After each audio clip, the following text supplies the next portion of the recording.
Guys, welcome back to my YouTube channel yes chemistry और वे आप सक्सेस में हूँ आपका दोस्त शिवम मिश्रा। इसमें आपको पूरी की पूरी नोट्स, ऐसी नोट्स आपको कहीं नहीं मिलने वाली, सिर्फ एक ही जगह पर मिलेगी, शिवम स्टडी और यस केएम स्टडी पे। हमारे एक नए चैनल शिवम स्टडी को जाके सब्सक्राइब करिए। उस पर मैं तैयारी करवाता हूँ, जैसे पॉलिटेक्निक, इलाहाबाद, जो भी आप एग्जाम देते हैं उसकी मैं तैयारी साथ साथ बोर्ड की तैयारी करवा रहे हैं। उस पर जाइए, उसको भी प्यार दीजिए, सब्सक्राइब करिए। मैंने सभी अपक्रियाओं के बारे में बता दिया था, जैसे वियोजन अपक्रिया क्या है, उसमें अपघटन अपक्रिया क्या है। लेकिन अब मेरी जो तीसरी है, ये कक्षा 10वीं के साइंस का चैप्टर फर्स्ट का हमारा जो है तीसरा लेक्चर है मेरे प्यारे बच्चों। और तीसरे लेक्चर में हम लोग इसमें डिस्कशन करेंगे विस्थापन या प्रतिस्थापन अपक्रिया क्या होती है। विस्थापन या प्रतिस्थापन अपक्रिया क्या होती है, इसके बारे में हम लोग डिस्कशन करेंगे इसमें, ठीक है। चलिए हम लोग शुरू करते हैं। यहाँ पे है विस्थापन या प्रतिस्थापन अपक्रिया किसे कहते हैं, तो वह रासायनिक अपक्रिया जिसमें क्रियाशील तत्व कम क्रियाशील के यौगिकों से उस तत्व के परमाणु को विस्थापित कर देता है और स्वयं जो स्थान रहता है ग्रहण कर लेता है, उसे प्रतिस्थापन अपक्रिया कहते हैं। वह रासायनिक अपक्रिया जिसमें क्रियाशील तत्व, जो क्रियाशील तत्व रहते हैं, वो कम क्रियाशील वाले तत्वों को खेद देते हैं, भगा देते हैं, मार पीट के हटा देते हैं और उस तत्व के परमाणु को विस्थापित कर देते हैं और स्वयं क्या होते हैं, स्थान ग्रहण कर लेते हैं। मान लीजिए आप हैं और आपके गांव के प्रधान हैं, ठीक है ना। तो गांव के प्रधान बहुत हरामी होते हैं, आपको पता ही होगा। मतलब कि बहुत अच्छे होते हैं लेकिन बहुत बहुत खराब होते हैं। जब क्या होते हैं कि आप वहाँ पे वो आएंगे तो आप स्थान अपना छोड़ के कहेंगे भाई साहब आप बैठ जाइए, तो उन्हें बैठना ही पड़ेगा ना, और आपको उठना पड़ेगा, क्योंकि आप इज्जत देंगे, क्योंकि वो ज़्यादा क्रियाशील है। अगर उनको इज्जत नहीं देंगे तो आप पर करवा देंगे केस, आप जाएंगे चौकी पे बैठेंगे। हाँ, तो वही हाल है इसमें विस्थापन या प्रतिस्थापन अपक्रिया में, कि वह रासायनिक अपक्रिया जिसमें वह रासायनिक अपक्रिया जिसमें क्रियाशील तत्व कम क्रियाशील तत्वों के यौगिकों को क्या करते हैं, वे परमाणु को विस्थापित कर देता है और स्वयं स्थान ग्रहण कर लेता है, उसे प्रतिस्थापन अपक्रिया कहते हैं। जो प्रतिस्थापन अपक्रिया कहते हैं यह हमारे दो प्रकार के होते हैं। एक हमारा क्या होता है, एकल विस्थापन अपक्रिया। एक क्या होता है, एकल विस्थापन अपक्रिया। एक क्या होता है, उभय अपघटन अपक्रिया। तो हमारे जो विस्थापन या प्रतिस्थापन अपक्रिया कितने प्रकार के होते हैं, दो प्रकार के होते हैं। एक एकल विस्थापन अपक्रिया, दूसरी होती है उभय अपघटन अपक्रिया। तो चलिए सर्वप्रथम हम लोग हेडिंग बना लीजिए आप लोग, एकल विस्थापन अपक्रिया क्या होती है, तो इसके बारे में समझेंगे। एकल विस्थापन अपक्रिया, एकल विस्थापन अपक्रिया क्या होती है मेरे प्यारे बच्चों, इसको हम लोग डिस्कशन करने वाले हैं। एकल विस्थापन अपक्रिया क्या होती है। तो एकल विस्थापन अपक्रिया में क्या होता है, जैसे कि हमारा आयरन क्या होता है, आयरन किससे दिखाते हैं, Fe से। आयरन जो होता है, आयरन कॉपर से क्रियाशील होने के कारण कॉपर को क्या करता है, जो कॉपर को कॉपर सल्फेट के विलयन में विस्थापित कर देता है। बात समझिएगा, जो आयरन होता है यह इतना क्रियाशील होता है कि जो कॉपर सल्फेट को यानी कि CuSO4 को किसमें बदल देता है, वो कॉपर आयरन कॉपर में बदल देता है, ठीक है ना। यानी कि FeSO4 प्लस Cu। यहाँ पे ये बता रहे हैं जो आयरन जो कॉपर हो, आयरन कॉपर जो देखिए यहाँ पे आयरन कॉपर है और आयरन कॉपर यहाँ पे ये है हमारा कि जो आयरन कॉपर से अधिक क्रियाशील होता है। जो आयरन होता है यह कॉपर से क्या होता है, अधिक क्रियाशील होता है, जिसके कारण कॉपर सल्फेट के विलयन से कॉपर को विस्थापित कर देता है। बात समझिएगा, यहाँ पे ये है कि जो कॉपर होता है, कॉपर देखिए यहाँ पे अभी आयरन यहाँ पे है और कॉपर यहाँ पे है। अब क्या किया है कि कॉपर को यहाँ से हटा के आयरन खुद जाकर यहाँ पे क्या हुआ है, बैठ गया है। क्या हुआ है, यहाँ पे बैठ गया है और कॉपर को क्या किया है, पृथक कर दिया है। यानी कि इसमें यह है कि जो आयरन होता है कॉपर से इतना अधिक क्रियाशील होता है कि यह कॉपर सल्फेट में से कॉपर को पृथक करके स्वयं जाके कॉपर सल्फेट, वो आयरन सल्फेट बना लेता है और कॉपर को क्या करता है, पृथक कर देता है। और यह हमारी एकल विस्थापन के अंतर्गत आता है। दूसरी हमारी होती है, क्या होती है, वो होती है उभय अपघटन अभिक्रिया। उभय अपघटन अभिक्रिया। तो मेरे प्यारे बच्चों उभय अपघटन अवक्रिया क्या होती है? तो वे रासायनिक अवक्रिया जिसमें अभिकारक यौगिकों के आयनों मूलकों के परस्पर विनिमय द्वारा नया उत्पाद बनाते हैं उसे हम उभय अपघटन अवक्रिया और इन्हों के द्विविस्थापन अवक्रिया भी कहते हैं। तो उभय अपघटन अवक्रिया क्या होती है, इसमें थोड़ा आपको नोट करना होगा, तो चलिए नोट कर लीजिए। वे रासायनिक अवक्रिया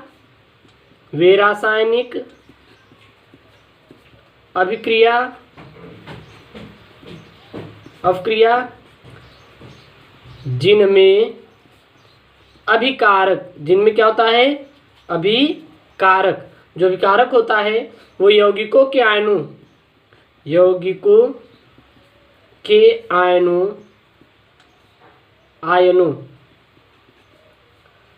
के परस्पर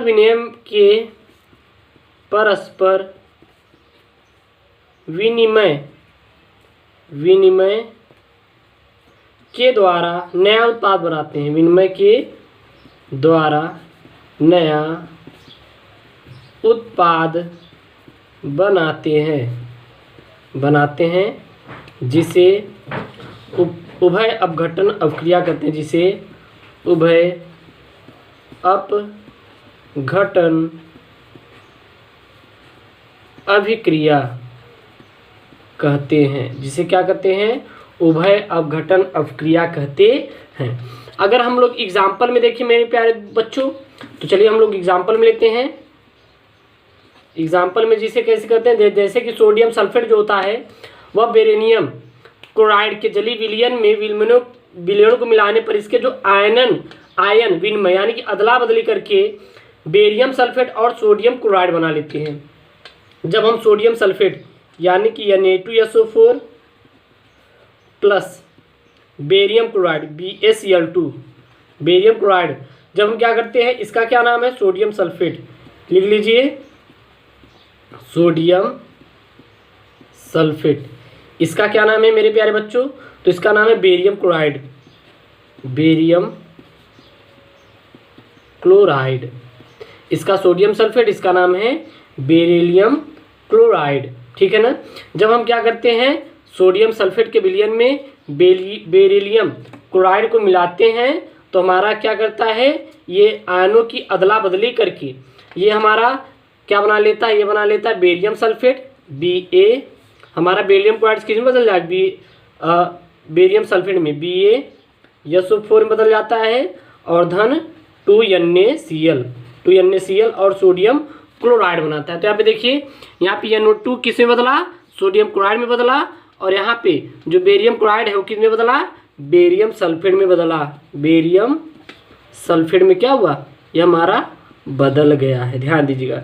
इसको बोलते हैं मेरे प्यारे बच्चों सोडियम क्लोराइड इसे बोला जाता है। तो ये हमारा क्या है, उभय अपघटन अवक्रिया। नेक्स्ट मेरे प्यारे बच्चों आता है उष्माक्षेपी तथा उष्माशोषी अवक्रिया।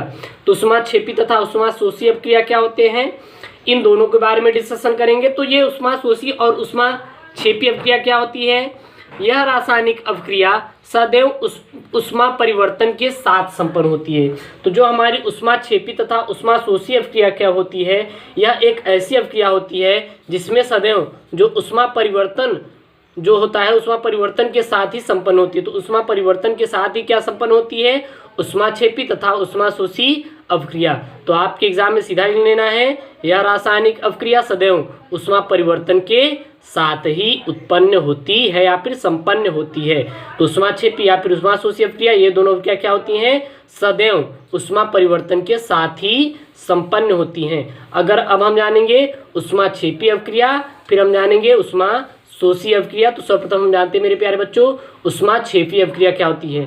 तो वे रासायनिक अवक्रिया जो उष्मा जो होते हैं निर्मुक्त करते हैं, निर्मुक्त मतलब कि बाहर निकालते हैं, उसे क्या कहते हैं, हम उष्माक्षेपी अवक्रिया कहते हैं। जैसे कि ग्रेफाइट को अगर वायु के ऊपर जलाने पे हमारी क्या होती है, 94 किलो कैलोरी उष्मा निर्मुक्त होती है। हम ग्रेफाइट को क्या करेंगे, कार्बन हमारा क्या है, ये हमारा ग्रेफाइट है। कार्बन को क्या करेंगे, ऑक्सीजन की उपस्थिति में जलाने पर CO2 गैस निकलती है, साथ ही साथ 94 94 किलो कैलोरी, कैलोरी क्या निकलती है, ऊर्जा निकलती है। तो उष्मा क्षेपी अभिक्रिया यह होती है कि जो उष्मा निकालती है, जब ग्रेफाइट को क्या करेंगे, ऑक्सीजन की उपस्थिति में जलाएंगे तो CO2 का निर्माण होगा। इसको कहते हैं हम कार्बन डाइऑक्साइड, याद की रहिए, उसके क्या बोलते हैं, कार्बन डाइऑक्साइड बनता है। और साथ ही 94 किलो कैलोरी जो होती है उष्मा निर्मुक्त होती है। तो यह हमारी क्या है, यह एक ऊष्माक्षेपी अभिक्रिया है, यह एक ऊष्माक्षेपी अभिक्रिया है। याद के रहिए, बता दीजिएगा ये हमारी कौन सी है अभिक्रिया। तो ये हमारी एक ऊष्माक्षेपी अभिक्रिया होती है। क्योंकि इसमें 94 किलो कैलोरी उष्मा निकल रही है, क्योंकि इसमें क्या हो रहा है, 94 किलो कैलोरी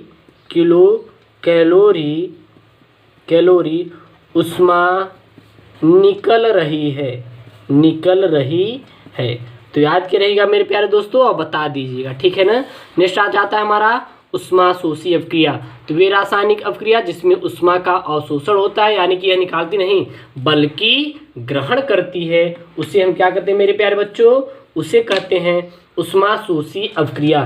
तो चलिए हम इसको जानेंगे कि उष्माशोषी अभिक्रिया एक्चुअली में होती क्या है, इसको समझते हैं।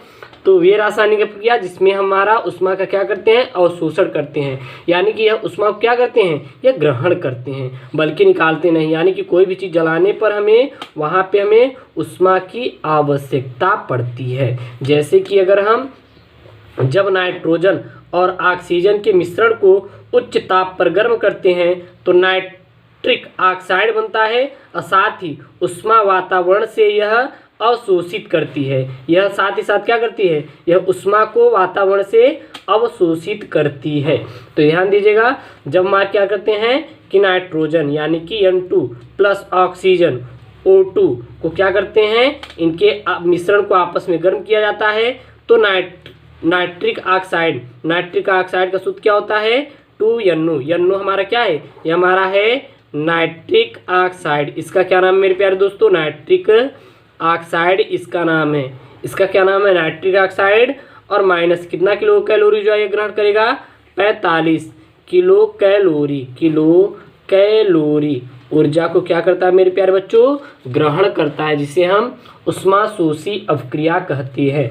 और हम दूसरा ऑप्शन में आप ले सकते हैं, क्या ले सकते हैं, वो ले सकते हैं हम इसका बात नहीं समझ आई, मतलब कि ये जो होता है, या फिर इसको ऐसे लिख सकते हैं, N2 प्लस O2। क्योंकि इसको जलाने के लिए हमें कितनी ऊर्जा की आवश्यकता पड़ रही है, 45। तब हमारा क्या बन रहा है, 2NO नाइट्रिक ऑक्साइड का निर्माण हो रहा है। यहाँ प्लस में है, उधर ले गए तब माइनस में हुआ है, याद रखिए। नेक्स्ट अगर देखिए हमारा दूसरा है, जब कार्बन गंधक के साथ क्रिया करके कार्बन डाई सल्फाइड बनाता है, CH2 बनाता है, तो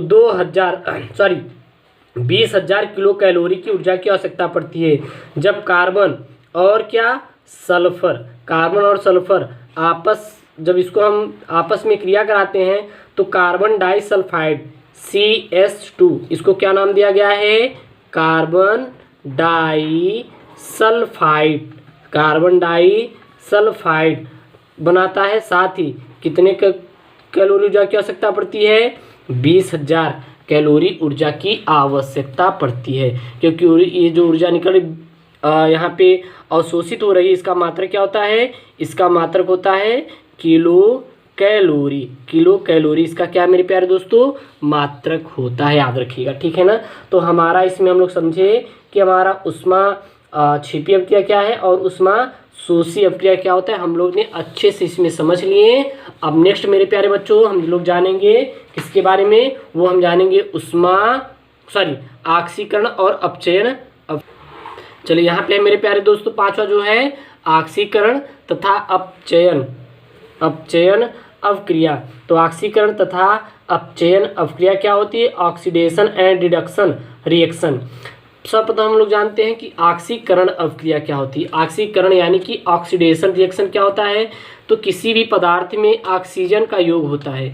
ऑक्सीकरण अभिक्रिया वह अभिक्रिया होती है, आप लिख सकते हैं ऑक्सीकरण अभिक्रिया वह अभिक्रिया होती है। ऑक्सीकरण क्रिया वह अपक्रिया होती है जिसमें किसी पदार्थ में ऑक्सीजन का योग होता है, जिसमें किसी पदार्थ में ऑक्सीजन का योग होता है। दूसरा हमारा क्या होते हैं, ऑक्सीकरण अपक्रिया वह अपक्रिया होती है जिसमें किसी पदार्थ के ऋण विद्युतीय अवयव में वृद्धि होती है। तीसरे में हमारा क्या होता है, ऑक्सीकरण अपक्रिया वह अपक्रिया होती है जिसमें किसी पदार्थ से हाइड्रोजन क्या होता है, पृथक होता है। चौथा क्या है, हमारी ऑक्सीकरण अपक्रिया वह अपक्रिया होती है जिसमें किसी पदार्थ के धन विद्युतीय अवयव के अनुपात में कमी होती है। जैसे कि अगर हम लोग एग्जाम्पल देख लीजिएगा, उदाहरण के लिए देखें तो चलिए हम इसको हम रेड पेन से दिखाते हैं। जैसे कि SnCl2 प्लस Cl2 बराबर क्या बनाएगा, SnCl4। दूसरा हमारा देखिए, ये हमारा फर्स्ट है। सेकेंड हम अगर एग्जाम्पल ले तो MnO2 प्लस 4HCl बराबर क्या हो जाए, MgCl2 plus Cl2 plus H2। ठीक है। अगर हम तीसरा अगर हम ले एग्जाम्पल में अपने तो क्या होगा, जिंक धन CuSO4 यानी कि कारब, तो यहाँ पे क्या बने, जिंक सल्फाइड बनाएगा CuZnSO4 प्लस क्या बनाएगा, Cu कॉपर बनाएगा। चौथा में देखिए हमारा क्या बनाएगा, अगर ले तो यहाँ पे Na अगर करें तो Na प्लस और प्लस क्या हो जाएगा, इलेक्ट्रॉन। और इसमें हमारा क्या होता है, इसको हम उपचयन भी कहा जाता है। एक बात ध्यान दीजिएगा, ऑक्सीकरण को उपचयन भी कहा जाता है। नेक्स्ट आता है अपचयन। देखिए ऑक्सीकरण को उपचयन भी कहा जाता है, याद के रहिए। अपचयन क्या होता है मेरे प्यारे बच्चों, तो देख लेते हैं इसमें हमारा अपचयन क्या होता है। तो किसी अपचयन जो होती है अपक्रिया वह अपक्रिया होती है जिसमें किसी पदार्थ में हाइड्रोजन का संयोग होता है। दूसरा क्या है, किसी पदार्थ के धन विद्युतीय अवयव के अनुपात में वृद्धि होती है। अपचयन अपक्रिया में हमेशा क्या होता है, किसी भी पदार्थ में हाइड्रोजन का संयोग होता है। दूसरा, किसी भी पदार्थ में धन विद्युतीय अवयव के अनुपात में वृद्धि होती है। तीसरा क्या होता है, किसी पदार्थ से ऑक्सीजन पृथक होता है।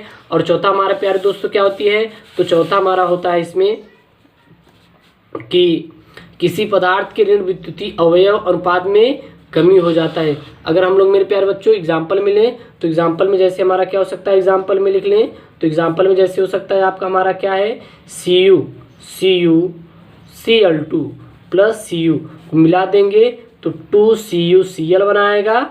ठीक है। और यहाँ पे बना देंगे हम ZnO प्लस कार्बन, तो क्या बनाएगा, Zn प्लस यहाँ पे कार्बन मोनोऑक्साइड बनाएगा। नेक्स्ट अगर हम ले तो 2FeCl3 प्लस H2S क्या बनाएगा, 2FeCl2 plus 2HCl plus S। और एक और है अगर हम देख तो यहाँ पे देखिए Na वही है प्लस इलेक्ट्रॉन माइनस, और यहाँ पे क्या बनाएगा Na। तो देखिए यहाँ पे जस्ट उल्टा है, और यहाँ पे देखिए मैंने क्या लिखा था, Na ये लिखा था, तो यह इधर है। तो ये हमारे क्या होती है, अपचयन और हमारा ऑक्सीकरण किया। तो हम लोग इसमें जान लिए। अब हमारा नेक्स्ट जो लेक्चर होगा चौथा, उसमें आपको पूरा इसको कवर कर देंगे। और सभी वीडियो आप प्लेलिस्ट में जाके वॉच कीजिए। चैनल पे नए तो चैनल को सब्सक्राइब करिए। वीडियो अच्छा लगे तो लाइक जरूर करिए। ओके दोस्तों, थैंक यू, जय हिंद।